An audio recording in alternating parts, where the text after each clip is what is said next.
Kevin Bishop, I have a question for you. Who was the first person to make you laugh in person and on TV? Well, on television, I think it was Rick Mail.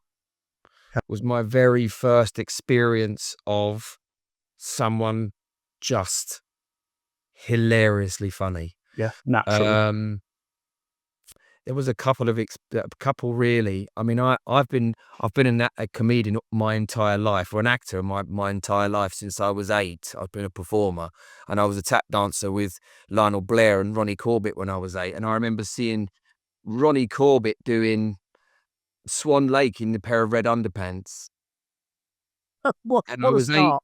8 years old, and I remember thinking I was gonna die in the wings from laughing at Ronnie Corbett doing Swan Lake in the red underpants. I mean, it just the funniest physical thing I'd ever seen, Yeah. and that was my first experience of seeing somebody with just funny What bones. was the show? What was the show?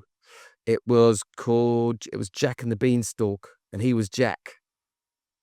And we had Oh, yeah. so the first one was Cinderella with Lionel Blair and Wendy Richards and Danny LaRue. Yeah.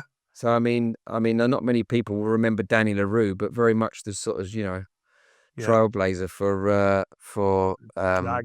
drag in Yeah, yeah. very and And it was because Ronnie Corbett, he gave Ronnie Corbett his first break. He had a nightclub, Danny LaRue, on Wardour Street, I think, or in Soho, and yeah. he hired him as a comedian. And so he was doing comedy for Danny LaRue before he did TV, believe it Wow, or not. Yeah, I didn't know that. yeah, That's incredible. in Soho Yeah, in the 60s. So, but Rick Mail, what were you watching the young young ones? ones, Yeah, and I think he just had that quality about him that was so childlike and yeah, just so what's the irreverent. yeah, And in the 80s, that irreverent childlike humor to kids and yeah. adults alike was something that I could really identify with. I felt my view of the world was very much like all of Rick Mail's characters, like Yeah.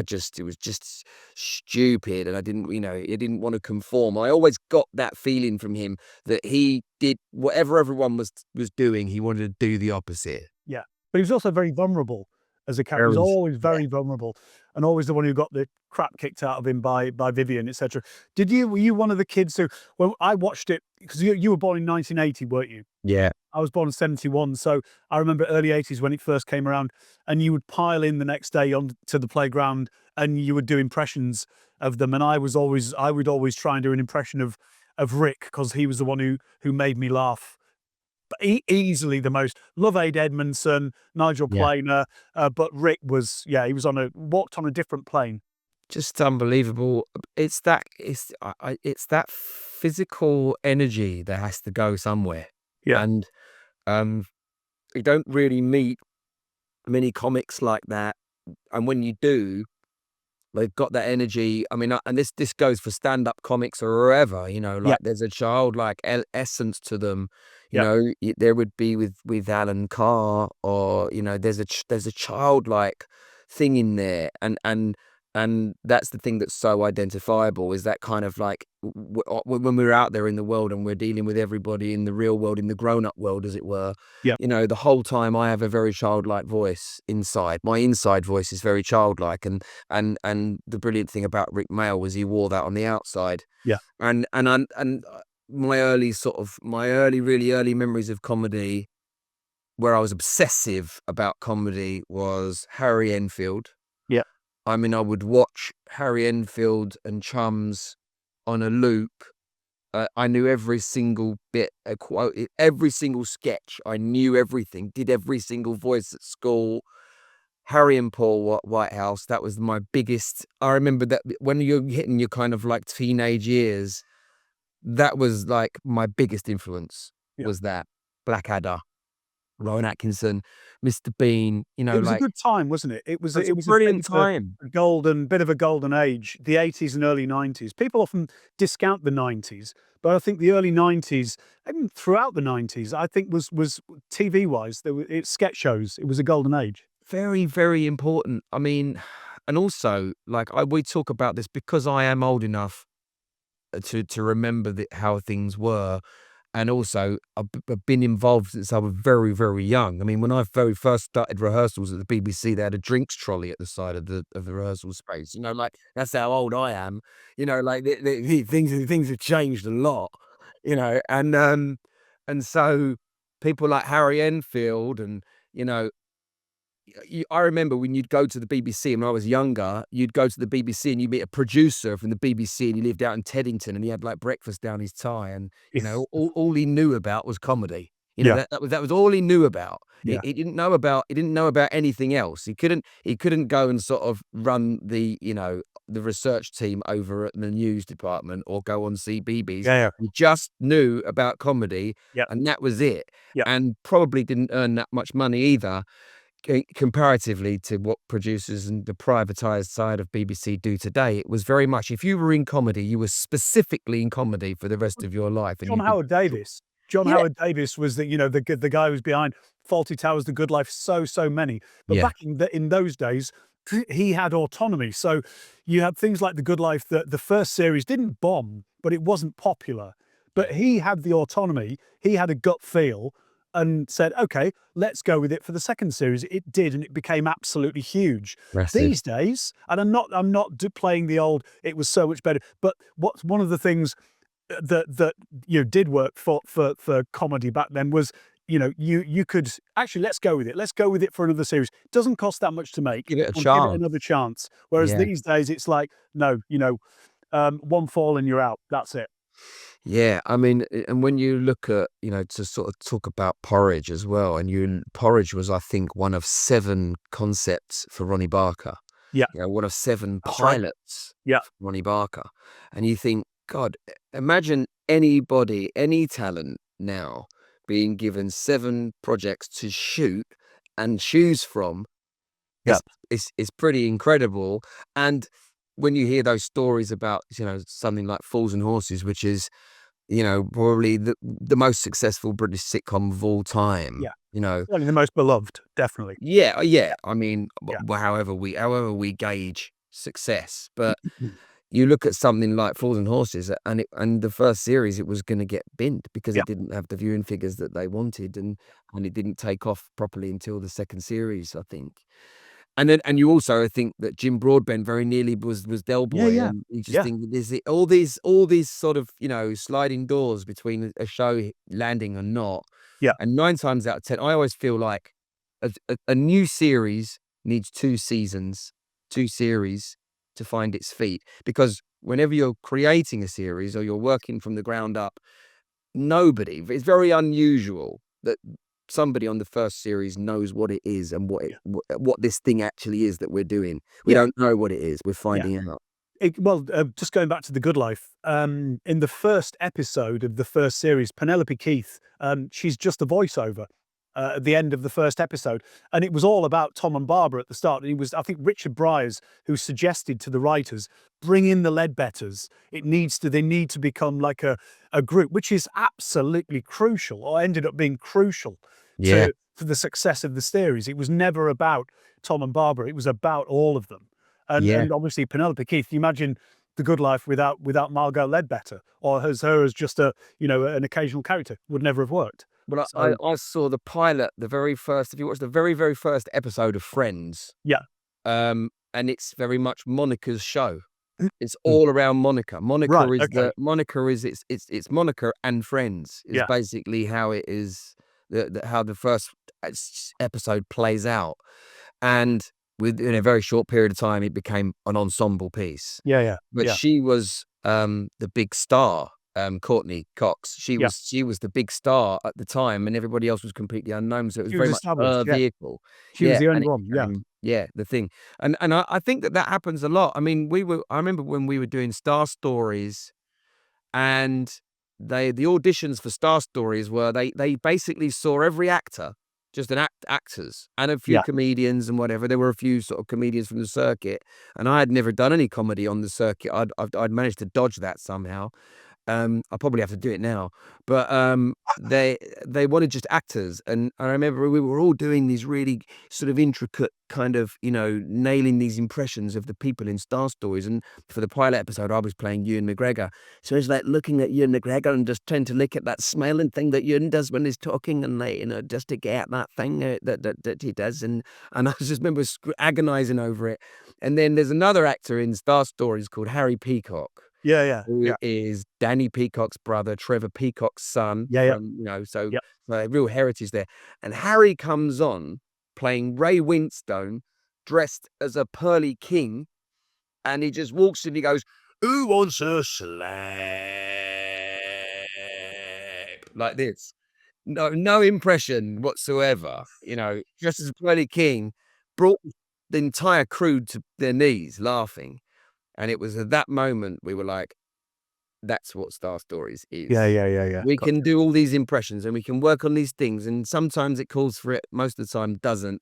That's what it is. It's an essence of what it is on steroids, Yeah, blown up, and yeah, it's about the joke. It's not about the impression, yeah, because yeah, that's I get asked to do a lot of impressions, and my other thing is always like, yeah, okay, I can do Jeremy Clarkson and Steve Coogan, but what's the central joke? yeah, 'Cause if it isn't that, then we're just doing impressions, and people go, yeah, "Oh, yeah, it sounds like him," or not. It has to be a joke. Then if the impression serves the joke, then great. And so yeah, that was, you never know. That's the thing. Like, we did not know what we were doing until that episode. That pilot episode for Star Stories, if you watch it now in conjunction with the others, it still looks very different and slightly yeah, yeah, different. yeah. So yeah, you need that time, and you need that, you know, the mistake and the whatever, and you need that breathing space for it to find its feet. Which is why I think comedy these days, a huge amount of comedy is it's very short. It's immediate. Obviously sitcoms are still being made and are still very very popular. But if you go on online onto Instagram, etc., a lot of it is immediate. Yeah. So you've got basically you've got 3 minutes on most of these sort of platforms. So I think, and that's one of the reasons perhaps why stand up comedy has been going through such a renaissance, if you like, because the circuit back when I was a kid, it was the clubs, etc. Whereas these days, it's the comedy clubs, and Yeah. they're popping up all over the place. Have you ever done stand up? So it's a question that I get asked all the time, and I've got so many friends who are stand-ups, and I think if I wasn't a child actor and I wanted to be in show business in some way, shape, or form, I think I would have I would have been a stand-up. Yeah, And I would have got my name that way by coming through the stand-up thing. But I didn't do that. I didn't have to do that. I accidentally fell into comedy yeah. through being a child actor. You know, like So my kind of kids that were around when I was a child actor were like Danny Dyer yeah, and yeah, Russell Tovey. Like, we were all in the same kind of thing. yeah, yeah, And they did what they did, and I ended up getting completely sucked into comedy, which was unavoidable, I suppose, because I mean, I was walking onto say stage and had serious plays, and people yeah, were laughing before I'd even opened my mouth. yeah, So it was always going to go that way. And but I people ask me all the time, what are you a stand up? So I mean, some people even try and book me for a stand up, and yeah, I've never really done it. So, but having said that, I've just recently done a few stand-ups, um, really just because of an itch, and yeah, also because live performance is my favorite thing, and I like I like the fact that I'm a sicko, really. I mean, I shouldn't really be starting this at 45, you know, because it's very damaging for your ego. But just going out there and playing with an audience and sitting at that moment. For me, I've always been an improviser. Comedy, that's always been my comfortable area to be yeah, yeah, in. And just like the perverse feeling of pushing yourself out of your comfort zone. And most of the time, it's gone really well. Um, and then my thing is, like, even if it doesn't go well, I'm fascinated by that awkward spectre. yeah, yeah, yeah, yeah, yeah. I It's don't know where it's sort of I'm bored, basically, it's James. And masochism. You're a yeah, it's masochist, masochism. basically, Yeah, and it is. latent masochism. So who are your stand-up heroes? We've sort of touched a little bit on TV. We'll go back to that. and we'll go into films as well. But stand-up comedy, because again, when I was growing up in the 70s, 80s, 90s, there wasn't. It was just stand-up comedy was just sort of emerging, as in stuff we could go and see, and you might get a few on the Royal Variety performance, but it wasn't. It wasn't really mainstream. Whereas it's so mainstream now. Thank God. Well, the thing with stand up, I think another reason why I didn't do it earlier was because when I was younger in the 90s and the end of the 90s, there was a real snobbery around actors Yeah. who were comedians. And there was this thing of like, if be an actor, you didn't make jokes unless it was in the character, the character would make it to be funny.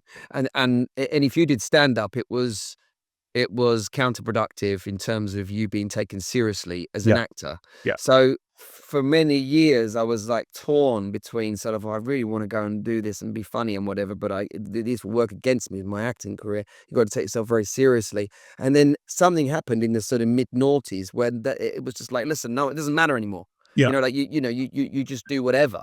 But there were so many rules to begin with, like you didn't do commercials because that would be detrimental Yeah. to your acting career.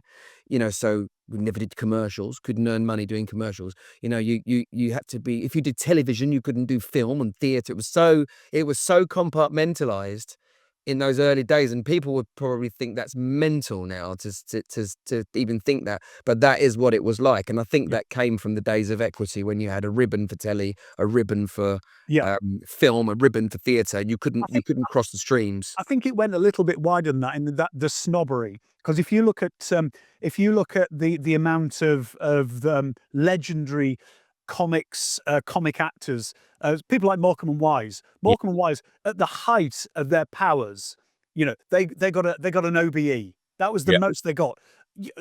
Seriously. And then, if you were the RSC, you just had to fart in a bucket and you got a knighthood, and that was, no problem at all. But can you imagine? Very true. Yeah, but it's true. There was this huge. The establishment looked down. You don't reward comedians. They still do. They still do. Yeah, I mean, why on earth would you reward somebody for making millions of people laugh? Come on. Christ. it's something that I'm so passionate about, Yeah, and it has actually worked against me because I have always sort of, I feel like whoever's in charge at the time needs to be held accountable for this stuff, because it's like, this is just one comparison is like, what's it called? Steve Pemberton and Reece Shearsmith, Inside Number 9. Inside Number 9. Yeah. You did an episode of that, didn't you? A couple of episodes. I have done. I've been in 2, the final episode and another episode in series 6, I think it was. They are so. Words can't express my admiration for those two. Well, look, you're a writer, so I watch it with a split brain of thinking, wow, and simultaneously feeling sick at how much hard work that must have been to do that. And I think, oh my God, I get the agonizing focus and heavy lifting. Yeah, because as a writer, that it's problem solving. Yeah, 9 times out of 10. all the time. It's Tetris. Yeah, with words and plot. it is. And so, there are times you'll get to the end of something, you think that's bloody good, that is, and then you'll realize that doesn't work because you said that, and then you got to go back to the beginning and write the whole thing again. Yeah. And so when they're doing that, I just think it's proper genius stuff that they do. And I know that's an overused term in comedy, but they deserve it. But I think they do. I really do. I think they really are. They do. They genuinely do. And they're also really, really nice, which is not the rules normally, is it? No. I mean, they're just so nice. One of my favorite outtakes. They've got to be stopped, James. They've got to be stopped. Yeah, they've got to be stopped. They're taking the piss now. Yeah. One of my favorite outtakes is Peter Kay's Car Share, where he plays one of the. He's in the back. I'm a lyrical dumb flap. Absolutely. Unbelievable. It's so brilliant. It's incredible. It really, really is. But also, like Benidorm, Steve Pemberton in Benidorm. He was absolutely in Benidorm. The first 3 series of Benidorm, I think, were gold because it was just at that moment. It was just at the right time, and it was it was sort of like it was Carry On films on acid type thing, but so clever, really well written. But he was superb in it. And he'll try anything. Evidently. He's amazing. I mean, Steve is like, I mean, because I remember seeing the League of Gentlemen and I just blew my socks off. I mean, I just thought That's the this most quotable sitcom in character. our house. Still. Oh, Yeah. it's absolutely, I mean, so funny. I mean, I'm trying to get my girlfriend, she's 35, and so I'm trying to get, she missed it. You know, I don't know why. She saw all my stuff, but she didn't see that genre. Maybe she was a bit too young, but I'm trying to get her into that now. But I mean, just so well observed. And I remember seeing a thing of them, an interview, and they said, "How did you get there?" "You know off Yeah. now." Yeah. And they were saying, well, they were in college together, and they said they were this landlord, and he's Yeah. talking about the Hoover or something, and he would leave his arms frame, and she's going, "It's a saga now. Oh, it's a saga now." And so they were a bit, Papa and Lazarus, wasn't it? Yeah. Papa Lazarus. But you can really feel that, and I think that there's an organic process there which you can't fake that. Yeah. And you can see that they've lived together, worked together, written together, eaten together, drank together, laughed together. Yeah. That you can really feel that. And it's funny when I work with Steve and Reese. I mean, Reese is, you know, just the most glorious, grumpy but lovable, hilarious sort of affable person to be Yeah. around. Yeah. And Steve is also just a loves a good laugh, but is very grounded, and Yeah. and I've worked with them a few times, and every time I work with them, I'm just like, Steve loves actors, and he loves comedy, and he loves drama. Like, he really is one of those people that love it all, Yeah. and he's got a real affinity with the actor and a real fondness for the actor. He comes to see every time I'm in a play, he'll come to see it, Yeah. and we'll go for dinner afterwards. And he's always, his thing is pure joy around the industry, and he Yeah. loves it. Much more than I do. Like, I mean, I go to theatre because I have to, because my mates are in it, and they'll say to me, "Darling, you should come. I'm doing a play. It's at the Globe," and I'm like, "Right, how long is it?" And they Yeah. go, First thing, "Well, how many it's 4 intervals? hours. It's 4 hours. Then there's a break. You come back, and it says 6 hours." And I'm like, "Look, nobody, I don't care who you are, even if you are Shakespeare, Yeah. that's too long. Yeah. That's too long, and Yeah. it is gratuitous. You need to get I'm rid the of that." same when I start a book. If somebody says to me, if I'm ghosting something and I'm speaking to a publisher, what sort of thing do you want? Well, I'll tell you what, here's this book. Could you read this, and that'll give you an idea? It's like, no, just tell me in a couple of sentences and I'll have a go. Yeah. Don't ask me to read a 400-page book and then sort of sit there, stroke my chin for a few weeks and then work out how I can amalgamate that into what I'm going to create with this. No. But just back to the sitcom thing, I think you can tell how well received a show like League of Gentlemen is by how quotable Ah, they become. And the one in ours, if somebody comes to see us who's never been to the house before and says, "Can I go to the, have you got a toilet?" "Yeah, it's just there." We've got one downstairs toilet into which you do not pass solids. Which is always, which we always, because it's too there close to is the kitchen. food Yeah, day. yeah, I mean, exactly, exactly. what's brilliant is that they tap into the neurosis of everyone, Yeah, and everyone. Yeah, and what I love about their stuff is, even though it's very well written and obviously brilliantly structured, it's very anecdotal. You can feel it's like, we met this guy, yeah, and then he did this, then he was this weird bloke that I knew. It all feels like it's come from an anecdotal place, and yeah, that's obviously, brilliant writing and character from Mark yeah, Gatiss yeah, and yeah, whatever. And you yeah. can see that. I mean, that's also the beauty of a comedy group, A in which troop. they Yeah, were very much, footlights comedy group, weren't they? And yeah. then, You all met at uni, didn't they? We're all basically horror, obviously, horror fans. well, Uh, that's what makes me laugh yeah, about, because Reese is like a horror fan, but if you show Reese a sort of slightly gory or anything, he goes, "Oh, don't turn it over, I don't like that." He's really bad. He's really scared of gory stuff, which is obviously why he's fascinated yeah, by the macabre, because yeah, he's terrified of it, and yeah, that's why he loves it so much, or he's so fascinated by it. But like, Yeah, I mean, Reese has just got such a lovely sense of humor. I mean, But then to come back and do Inside Number 9, yeah, and create something kind of off the back of, that could easily have turned into, oh, well, they're just trying to recreate League of Gentlemen. But it's completely separate. It's no, completely separate. And obviously it's translated onto the stage as well.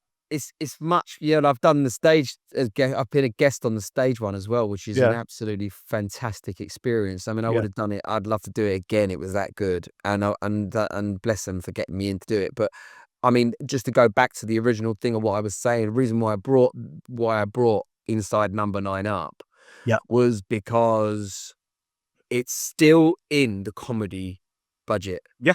Yeah. at BBC. Yeah. Well, not anymore. It's finished, but it was always in the comedy budget. Now, the comedy budget for BBC in comparison to the drama budgets of BBC is minuscule, Yeah. and I believe firmly that BBC comedy is a worldwide respected Yeah. Yeah. thing, and we still don't get the budget or the respect or the kudos for what we do, which is education. Yeah. And this is the thing that is never looked at as education when it is education. Like I'm working class, and the guys that I grew up with, a lot of those guys, they haven't got the bandwidth or brain capacity to sit there and digest Newsnight, Yeah. but they'll watch satire. Yeah. And you can get to them through Yeah. that. You can get to them through satire. Yeah. They'll watch that. They'll engage with that. They'll engage with comedy. And so it's always this kind of like, we're going to give this new drama this huge budget, and it's not realistic in any way. It's like, these sort of Swedish dramas where they go in and Yeah. say, have you got the dossier, pass them the thing, they're playing spies. No one talks like that. Yeah. It's not real. Whereas comedy is always real. Real good comedy is real people speaking real dialogue. Well, People are just hilarious. case in point is the thick of it. What you've just been saying about there about, Yeah. excuse me, about satire, introducing people to current affairs, if Yeah. you like. The amount of people I know who would never usually go on to watch BBC comedy, who've just managed to, flicked onto the thick of it. Yeah. Possibly the swearing, might have made it more sort of palatable. But then when they actually sit and they think, actually, they're relating this all the time to Yeah. what's going on in real life. Yeah. In the house, and they think, bloody hell. And I think you're absolutely right. And how much did it cost to make the thick of it? My issue with most comedy is that, and this is another thing with the stand-up as well, is that, people say you need to sit down and you write your stand-up. It's like you can have ideas, but the minute you start writing stuff, you've got to be careful it doesn't feel written. And I think that, my favourite comedians of all time, for example, Billy Connolly, this is my favourite comedian of all time. Richard Pryor, they came on stage and it didn't feel like it was written. It felt like it was conversational. Maybe with Billy Connolly, it probably wasn't written, but I mean, that's very unusual. But like, I think the skill is getting stuff to feel like this is conversational and it isn't written. It's very difficult as a writer to do that. Yeah. And so, I find that when someone does have something and it's nailed down like it is in 2012 or 20, whatever those things, when they're now doing the 2026 football one, they use brilliant actors. It's very, very well written dialogue. And, most of the time the writer doesn't actually get the credit for how brilliant something is. The actors do and the performers do. And I find that we are only ever as good as the material that we get. Yeah. And it really is poles apart. Sometimes, you can be in something that's absolutely brilliant, and then you can go and do something immediately afterwards that's not written anywhere near as well as that last one, and the actors take the bullet for that as well. Yeah. They were all terrible. That's why that thing was terrible. Yeah. We're just literally, we are down to the mercy of the writers and their talent. Yeah. No, absolutely. Who was the first person in the sort of the comedy stratosphere who you met and you got a little bit of tongue-tied, a bit starstruck? Oh, Billy Connolly. Yeah. I worked with Billy when I was 14, and I mean, I was in love with him. Like, and I don't say that lightly. I mean, I genuinely, like, I would sit and I would quote his stand-up to him verbatim. and he would go, Kevin, man, you know my comedy better than I do.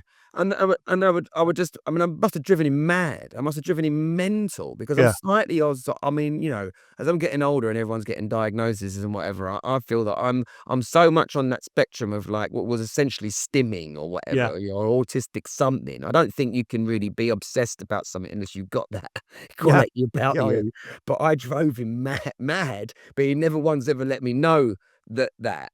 And he had so much time for me. Like, we would sit in his room and he'd be playing the Beatles on the banjo, and, you know, be playing Let It Be on the banjo. Just incredible guy, and always hilarious at all times. And I remember him such an impact on me before I'd even met him. I mean, we would go on long car journeys, you know, with in my dad's Volvo, and we'd all be sat in the back, and the Yeah. whole way there it'd be Billy Connolly, you know, like Yeah. all the So way is wherever that how we you were. were introduced to Billy Connolly? Was tapes of his stand-up Yep. in the car? Yeah. Yeah, yeah, and tapes that were coveted and just sort of like, you know, passed from friend to friend, and, you know, like, as things were in Yeah, those yeah. days, you know, like, I Yeah. remember we'd got the tape from my Uncle Pete, and he said he'd made a tape of Billy Connolly from this other you know, like, and we Yeah. were sort of holding it in this, like, you know, and, uh and literally just the most brilliant stuff. And also because, I mean, my family are Celts, they're Irish, we're all Irish, and my mum's one of 13. So that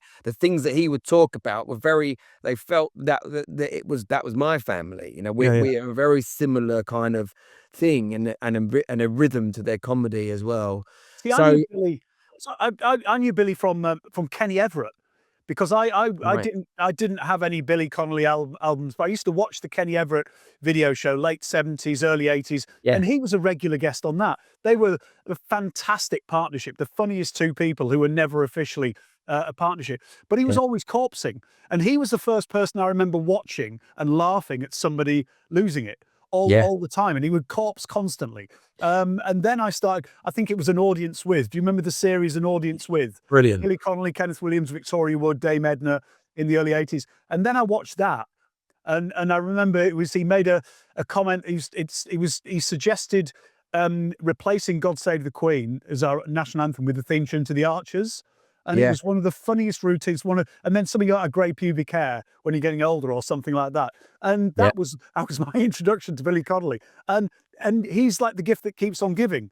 Because I'll go onto YouTube and I feel like a bit of Billy Connolly. You'll find something that you haven't seen before, and it's like, come on, We just would genius. when I was doing impressions, because I was with Paul Whitehouse recently, who and Paul, I don't know if you've ever worked with Paul or met No, Paul. But he's just a lovely, wonderful human yeah, being. He's one of those people that you think, God, he better be nice. If I meet him, or my whole world is finished. You know, luckily Paul is a very nice guy, you know. And yeah, Paul said to me, we were doing impressions of Billy Connolly together, and Paul knew that when you meet someone who does impressions, when you see the thing, you know how to do you unlocks the impression. And Paul's thing was like, he went, Billy's always in a state of wonder, you know. And he go, look at that, somebody made that with their mind. Oh, look at that! You got to wait how that comes out. There, look.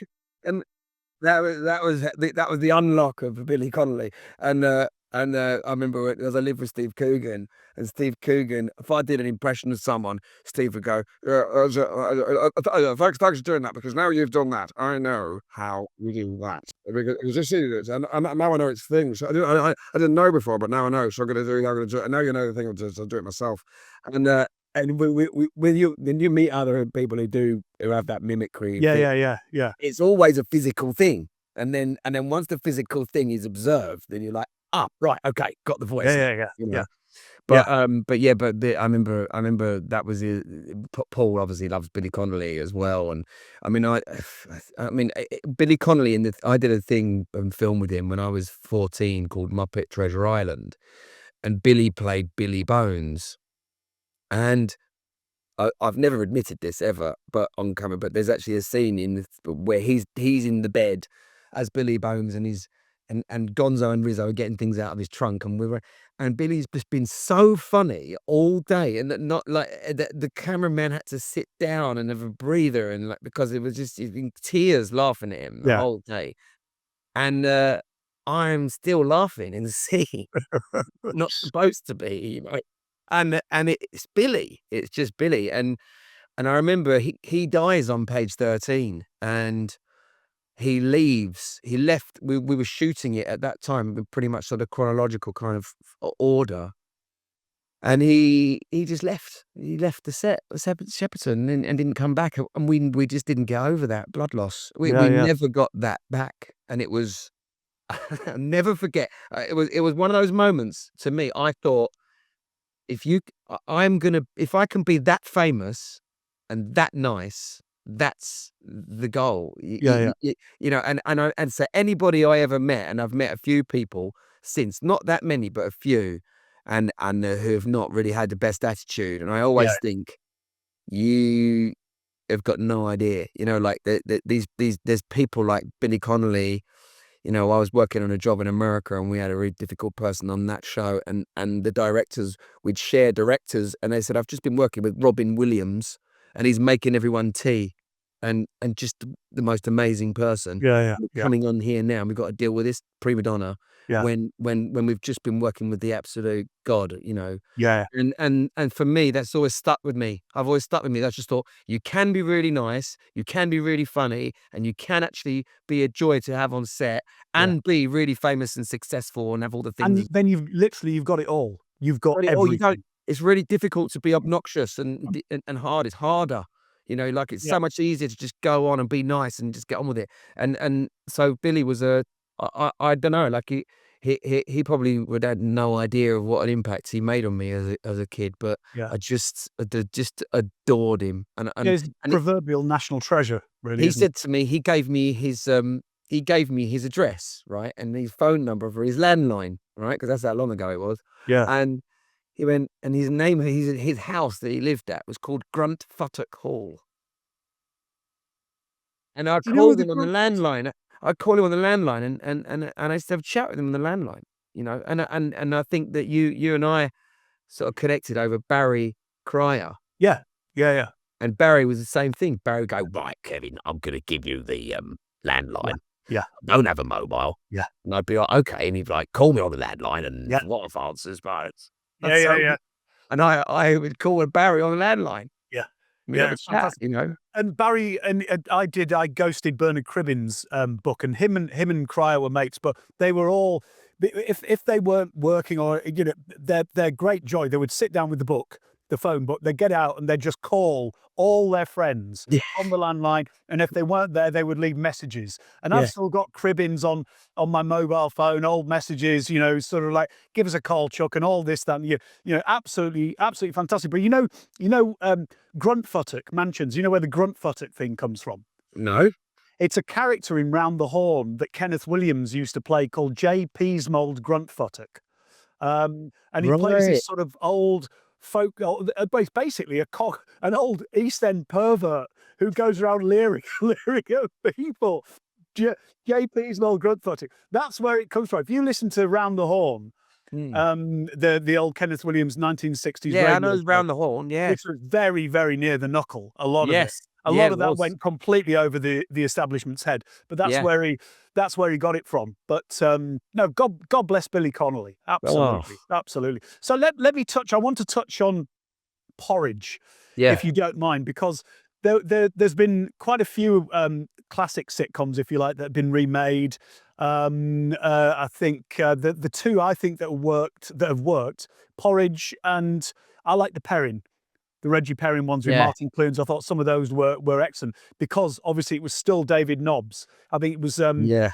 was it David Nobbs and somebody else, the guy who wrote Men Behaving Badly, Simon Nye. Simon Nye. Simon Nye, it was those yeah. two. But so tell me Yeah. about how Porridge came about, because again, it was Le Freinet and Clement. Yeah. So, I mean, I remember I was doing a lot of work for the BBC at that point. We'd done Rack Pack, where I played Barry Hearn. So set in the 70s, 80s, about English snooker. And then I played Nigel Farage for the BBC in Farage Gets His Life Back, which is basically about Farage. You know? So all this work was coming in, and it was character based, you know, and sort of, you know, comedy and whatever. Yeah. And then the 50 years of BBC comedy they did a load of pilots, and they said, "Look, we're going to do old comedies. We're going to do a one-off pilot." And they did I think they did a was it Love Thy Neighbor or Sickness and in Health or with Simon Day, and It would have been they did definitely not Love Thy Neighbour. It would have been in I was Sickness going and to in say, Health. I don't think it was Yeah, Love yeah, Thy Neighbor. I mean, I'm not very familiar with Love Thy Neighbor, but I yeah, know Sickness and Health. And I remember that they were doing this whole series, and they said, "We're going to do Porridge, and we'd like you to be Fletch." And it wasn't and very unusual that you get a straight offer like that. And I was like, "I've got to be honest with you. I don't think this is a particularly good idea." yeah, And they were like, "No, no, no, come on. You know, we're doing this. It's a one-off thing. You're going to play. There's no one else. There's no one else who can play Fletch." And I was like, you know, I was thinking, hang on a minute, Ronnie Barker. Like, it's arguably in my ears, it's the best sitcom of it's kind of created the British sitcom in yeah, my opinion. It's and it also is the perfect sitcom in the sense that the central protagonist is trapped, yeah, and that's the rules of British sitcom. yeah, And I was like, "Look, I genuinely think this is a terrible idea, and I don't want to do it." And they were like, "Look, well, we think it'd be good if you did it, and it's also Dick Clement and Ian LaFrenne writing it." And I was like, "Wow, how old are they?" And they yeah, were 82 and 83 when they yeah, wrote it. yeah, yeah, And so I was thinking, you can't say no to Dick Clement and Ian LaFrenne. Well, You just it's the can't. law. It's You the law. can't do that. And so I thought, what a wonderful gift to Porridge fans that, Dick Clement and Ian LaFrenne are going to write this episode of Porridge. So it was an enormous honour to be asked and to even be considered to be able to fill those boots. So I said, all right, and we did the pilot, and the pilot just was so much more successful than any of us ever anticipated. Yeah, yeah, yeah, And then we got a commission for a series, and then we then had this Herculean task of two octogenarians having to write 6 episodes. Now, I know that that's a very difficult task. That would be a difficult task to write for me, So for those for Dick and Ian at their age to have to write, also not for an old guy, but for a young guy, they had to write. They had to write what life was like for a young man inside. yeah. And so I remember that all the really gold stuff was all written for Dave Hill, who was the old lag I shared the cell with. Yeah, yeah, Oh, yeah. there they'd be talking about a woman on a bicycle, nurse on a bicycle.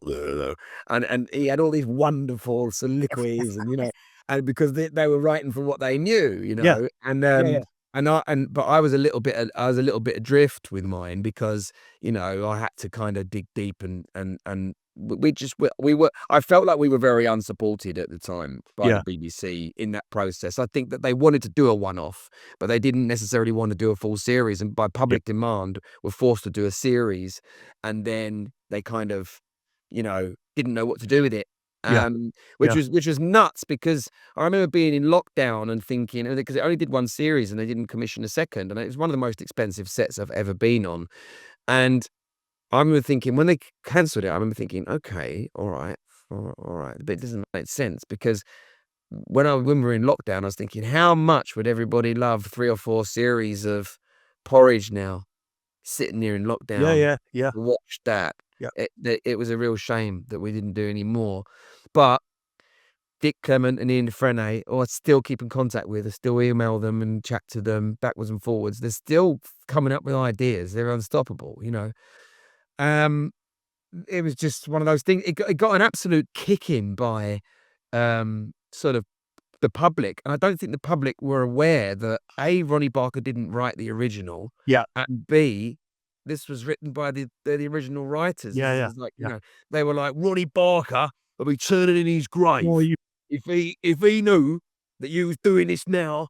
I cut, and it would be people on Instagram or whatever, and their yeah, handles would be like Up the Hammers 1968 or yeah, something, yeah, yeah. and they were just, they didn't realize that the series wasn't written by Ronnie Barker. It was written Yeah. by these two Well, guys. they're the kind of it's the same kind of people I get when I'm posting bits of comedy on Instagram, and they'll just say, when this is great. This is when you were allowed to laugh. When comedy was great, as if everything in the 70s was there was no crap made in the 1970s. Everything was Porridge standard, wasn't it? Yeah. Everything was Porridge standard, or Only Fools and Horses, or Well, whatever. if you watch, I mean, obviously, I watched a lot of Porridge.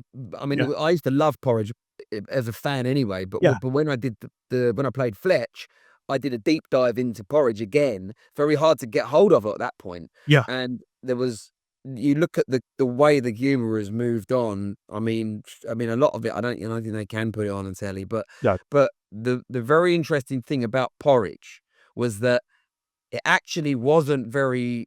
It was very slow paced, and it sort of felt a lot of the time like a bit like a play for today. Like those sort of gritty kind of Yeah. Alan plays. Plater sort of felt. Yeah, Yeah. Mike Lee kind of like play for today vibe, and it wasn't a laugh a minute.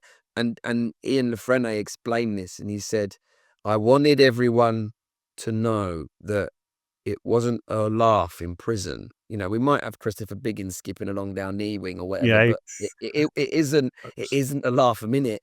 And so when that comic thing landed, which it obviously would with Barker and whatever, and I should Yeah. imagine Barker contributed a lot to the writing too.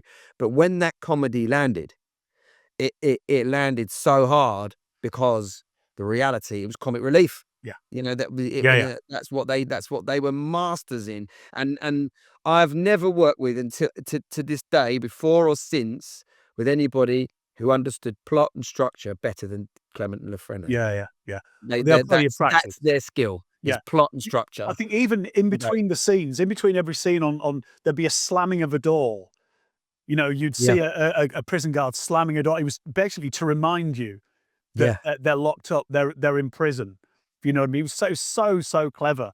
And as we said when we did this, talked on the phone, it all came from that idea from that Peter Sellers film, Two-Way Stretch. Yeah, I know that. I mean, that's incredible. I never even thought about that. I mean, well, I remember when there was the Going Straight was something that it was the only thing that was available in the BBC archives at that point. Yeah. Porridge wasn't on there, but Going Straight was, which is the first episode of the scene. Barker getting out of prison. It doesn't work. No. It doesn't work because he's not trapped. Exactly. And I remember the first scene. He's in his drawer and he's cleaning out his cell, and Jock comes in, who was the black inmate, and he goes, "All right, Fletch, I know you're going there, and I just want you to say goodbye." He went, "Oh, you got any use for that?" He holds up Marmite, and he goes, "No, not for me, Fletch." Went, "You can use that as sun cream." And that's like a minute in, and I was like, "Oh my God!" He's like, "Wow," and it. I mean, I feel like comedy does move on. Of course it does. And it should move on. Yeah. And, the climate, it has to reflect the climate we live in. Yeah, it does. Otherwise, it isn't relevant. It has to reflect the climate we live in. Who is, apart from, I'm assuming Ricky Gervais, Dave Chappelle, people like that make you laugh, who else? Is there anybody else who's on your comedy radar at the moment? Whether it be TV, film, it could be content creator, whoever. Is there anybody in particular that is making you chuckle? Well, I mean, I always have this conversation. I mean, a lot of comics like me, we don't watch comedy. Yeah.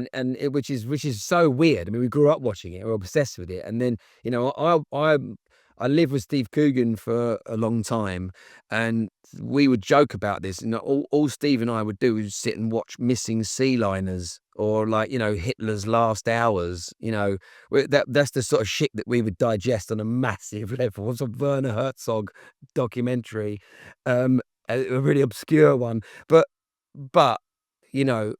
I've got to say, actually, the person that I'm watching at the moment, and I just always think, wow, he's incredible, is Steve Coogan. I think that the thing that he's doing, which is based on the kind of one show thing that he does, I just think that his delivery and timing, and obviously a fantastic writing team around him as well. With the Gibbons, those lads are absolutely brilliant. But I just feel like he's really in his stride, and you know, I never ever watch anything that Steve does and not laugh, not fall about, and I'm a tough critic, and so, but yeah, but Steve Coogan, not a new young person as it were, but definitely for me, he's definitely like matured like a fine wine. He's got better and better and better as he's got older, and he's very, very clever. And I wish he'd do something with me, but he won't. He refuses because he's my mate, so he won't do it. Keep coming up with ideas. Right? It's too on the nose. It's too on the nose for me. The thing is, it's not clever enough. It's not clever enough. I'm not going to do that. But yeah, but I love Steve. He's brilliant. And but I'll tell you what else is it. Just quote another old person as well, Harry Enfield. You know, his stuff that he's did, the story of the twos. You know, the Love Box in Your Living Room, which I was in, and like anything that he does is, I think Harry Enfield is doing his best work now. Hey, why won't Steve Coogan? You said, Bob, you know, he keeps sort of coming back, but are you sort of too close because you lived together for so long, etc.? Because it's one of those. It's just one of those things, you know. Like we have it. I do find that. I mean, look, he probably would do something with me, but he's so busy. He never stops working. Yeah. But I mean, we do have a different style of comedy. I'm much more aggressive and maybe slightly broader than Steve in some respects. We have a different style. But he just he's just got a thing. I remember he watched the film that I produced, and he went, "I say what I bring a notebook. I make notes. I just make a notes." I was like, "No, it's a very, very rough edit, Steve. Just sit there, enjoy the film." Well, I mean, listen. You know, I've watched television and film for a long time. I know what I'm doing. I know my onions. And I'll tell you what I do. I'll sit there, I'll take some notes, and I'll say both barrels, you know, what I think of it. I mean, look, just enjoy it. Try to enjoy it. Just sit there, and it doesn't matter. And this was like the roughest edit, ungraded, you know. And he was going, oh, throughout the whole thing. And then he went, "Oh, is it, why is that? Why is she wearing that scarf?" And if subtitles to understand what they're talking about, they don't know what they're talking about. It's absolute rubbish what they're talking about. It was just like a hood movie, you know, like a Grimes sort of movie. And at the end of it, he came out and went, "Oh, if that makes money, I quit." And I said, "Can I use that as a quote for the poster with Steve Coogan?" And he's just got that way about him where he just can't help but say exactly how he feels. But he was watching a hood movie dressed in a tweed suit. Yes. So I don't think it was really his thing, you know. But that's the kind of but that's real mates, isn't it? That's what real mates. That's how we are with each other. And I think that, you know, because we also do the same thing, as it were. Yeah. You know, it's also that thing of like kind of, I don't know. We look at each other differently. Yeah. But I love his comedy. Yeah. I love his talent and timing and his nuanced. He's so brilliantly nuanced. He's an amazing performer. Yeah. And I'd love to be in something with him one day. Yeah. You know. I always said to him the sitcom was me and him living together in this sort of weird divorce sitcom.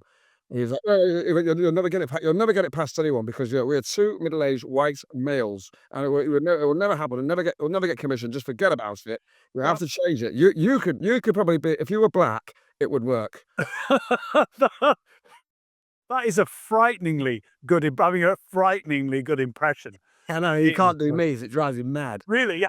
I'd wake up and I'd go, "Do you want black coffee or do you want some oat milk in it?" And he'd go, look, stop it. You do the impression. It's great. You've got the nuances. You do the whole thing with the mouth. It's very good. It's one of the best ones. But you've got to stop doing it because I'm doing an impression of you doing an impression of me, and I think I'm going mad. So you've got to stop. Because I'm speaking, I'm doing, I'm going mad. Yeah. So like he literally, Yeah.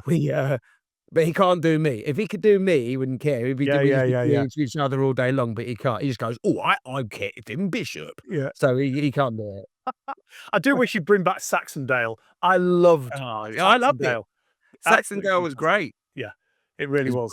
Brilliant show. But I think, I was saying before, I think the change of writers in changing to the two guys, what was it, when he started to do the, what the heck was it called? When did he start with the new guys? It was when he went The on to Gibbons? Sky. Yeah, the Gibbons. Was it? Yeah, I mean, God, he's been with them for quite a long time now. They've absolutely mastered Yeah, they really the have. voice. They've Yeah. really got the voice of Partridge. It's Yeah. incredible. But I mean, I think I mean, Steve is just that gift that keeps giving. I mean, he just walks around talking about his, VAT bill or whatever, and there's Yeah. he just spews out of him. But Yeah, yeah. but they really have got it. I mean, they write the book, the Partridge book. They write the inside, the Oast House, Yeah. the thing that the audio thing that he does, the podcast thing, and From the Oast House. from his house. I mean, I was there when he would be doing it. He's Yeah, yeah. walking around, going, "Here we are inside the Oast House." He's walking around just doing that all day long. But Yeah. yeah, he's brilliant, and his team are brilliant. But if you think about the early Partridge, Armando Iannucci, Patrick Marber, arguably sort of the two brilliant sort of playwrights. Yeah. Patrick Marber, a fantastic playwright as well. Yeah. He's always had a great team around him, and I think that's part of his genius is that he likes people around him that are very, very good, Sure. and he just wants the best people around him. Probably why he won't employ me. So, On that note, like, Kevin, this has been absolutely fantastic. It really, really has. It's been a genuine insight into comedy. It really has, and it hasn't just been wasn't Ronnie Barker wonderful. It's been a bit more than that. And we might get you back one day to do it again, if that's all right. my pleasure. My pleasure. Yeah. But it's been fantastic, mate. But thank you very, very much indeed. Thanks, James.